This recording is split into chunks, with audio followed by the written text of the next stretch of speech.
Hi everyone, Neo from the Overclocker magazine again. So I actually meant to bring you a video last week, or a couple of videos last week. I never got around to do it, some memory and some motherboard reviews, things that I said I would do. But anyway, I couldn't do those things for reasons outside of my control. But nonetheless, there's more exciting stuff that's happening right now. So we are essentially a few hours away, or maybe a full day, depending on where you are, from NVIDIA announcing the second generation of ray tracing capable GPUs, mainly the RTX 3000 series of GPUs. Okay, so we do know that there are two GPUs that are coming out or being announced at least tomorrow. So that's the 3090 and the 3080. And then just a few hours ago, I saw that there might even be a 3070 that's announced, but there are no specifications on that.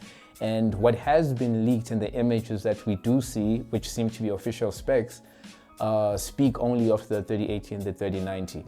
So particularly for me, I'm more interested in the 3080, and the reason being, it's in terms of CUDA count, it's identical to what the outgoing RTX 2080 Ti is delivering, or was delivering rather. Interesting for me, as I said, if you can make direct comparisons between that and the 2080 Ti, is that they seem very similar. Yes, the 3080 has 1 GB less of RAM, but I don't think that's actually going to make a difference, particularly given that this RAM is actually operating at 19 gigabits per second.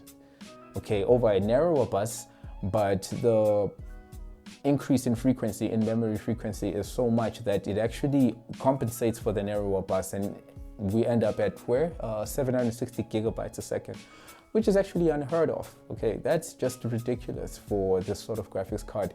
And yeah, just that alone would allow this card to perform better in ray tracing. If you kept everything else the same, just the increase in memory bandwidth would deliver better ray tracing performance, okay? Because I mean, ultimately ray tracing is memory intensive, right? It's bandwidth intensive, of course, computationally intensive as well, but just the bandwidth part helps. I would suspect as well that NVIDIA will probably announce to us that they have further improved their memory compression techniques or technologies. I don't know by how much, but I suspect that is a thing they've been working on. So that, in conjunction with the higher frequency DRAM, allows more significant gains in memory performance than what the numbers would otherwise suggest if you just take the bit width and the frequency and do the normal maths. So yeah, we are just a few hours, well, we're just a day away, and it's pretty exciting times, okay? When it comes to just normal games that don't leverage any advanced computational abilities of modern GPUs, I'm not expecting 3000 series to be that much faster. Of course it will be, just out of just sheer optimizations that NVIDIA has implemented, okay? It will be. However, I think the greatest change or the greatest performance gain will be measured in titles that support ray tracing, or at the very least in DLSS performance, okay? Did I say that right? DLSS? Yeah, I did. So it'll be till DLSS performance. That's where we'll actually be able to see this, okay? Because if you think about it as well, improving the ray tracing capabilities, not only is it natural, but it's actually in line with the pivoting, what we're calling pivoting? Maybe the pivoting that NVIDIA is making into a company that unifies its technologies from the corporate sector that they are now involved in, or at least the high performance compute sector, right, with AI and all those sorts of things. They're leveraging all the necessary computational changes there that allow them to excel in that part, and they're bringing those to silicon that we are all sharing, right? Whether you're a gamer or whether you're just looking at the new generation GPUs just purely for the computational ability, we're all going to be leveraging the same silicon, and the advances made computationally actually coincide with where gaming is just in general today, okay? But I mean, if you think about it, we have consoles that are coming out that can, okay, at least at a, what do you call this, theoretical level, do real-time ray tracing as well, okay? So the issue now isn't the lowest common denominator not having the ability, it's just how quick it is at that specific ability, if that makes sense, okay? So it's the situation of everybody can do ray tracing. Now we're just scaling back, deciding, okay, how many rays are we gonna cast out into the scene depending on the hardware, right?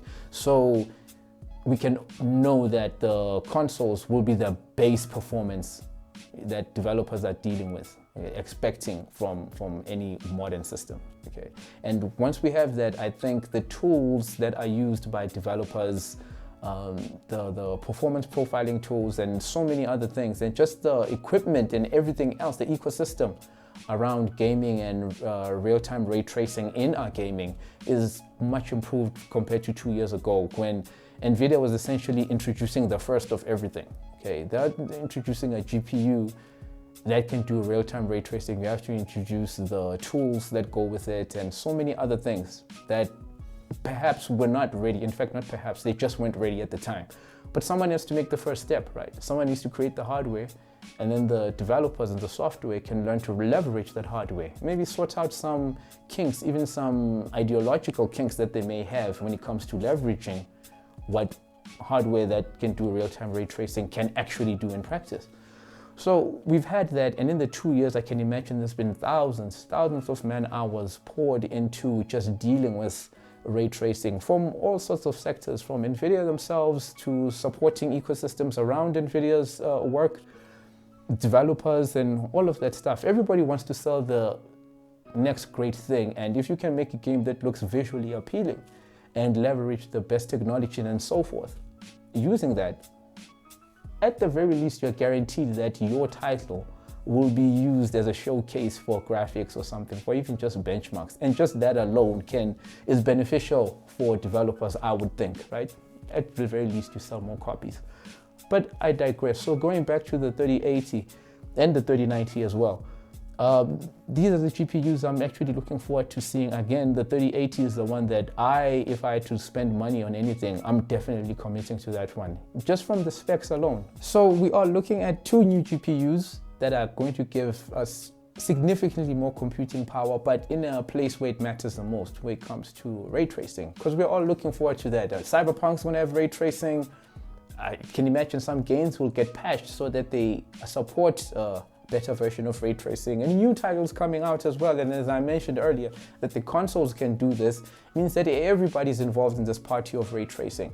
And it's a great time to actually be a gamer right now, because whether you're going to buy any of the new consoles or you're going to buy this RTX 3000 series GPUs coming out, you will be experiencing ray tracing in your gaming, okay, in your AAA titles actually. And that's a good space to be. We are literally in a better space in terms of the gaming and graphics ecosystem right now than we were 2 years ago. But someone had to lay the groundwork, and much respect to NVIDIA for actually laying the groundwork, okay? Yes, all sorts of manner of opinions came about, RTX is too slow, it's gimmicky and so forth, but someone needs to lay out the groundwork. We would have never gotten to Ampere if we didn't have Turing. Someone has to be first. And usually the first person, being first means that there are some pains that come with it, okay? Particularly performance. But the fact that we were able to do real-time ray tracing in hardware, regardless of how many photons we're setting out or paths we're setting out with the GPU, okay, and that versus the denoising. The fact that we're able to do it, that is a milestone. That was a milestone. It's actually something that I think I didn't articulate as well as I would have hoped to when I originally wrote the Turing issue of the Overclocker. But nonetheless, 2 years on, I hope that I myself am better at articulating these things and understand them better, so I can have a more cogent and more coherent conversation with you guys. So with that said, yeah, let's see what tomorrow brings for us. I'm actually quite excited, you know, to see what, from the computational perspective as well, what is NVIDIA, what have they brought to us, right? Performance per watt, performance per watt matters mostly for me. What have they brought forth to us? Okay, and it's going to be some really exciting times. It's going to be really exciting to see what even the other vendors do with their particular take on the new generation of GPUs. Anyway, let me know what you guys think. Are you excited for it? Are you going to be upgrading? Are you going to wait until prices settle? What are your plans around 3000, if at all? Is the GPU even competing with your potential purchase of next-gen consoles? Is this something that you see as complementary? What is your take on this whole thing? Anyway, let me know in the comments below. Remember to share, like, subscribe, and I'll see you guys on the flip side. Peace.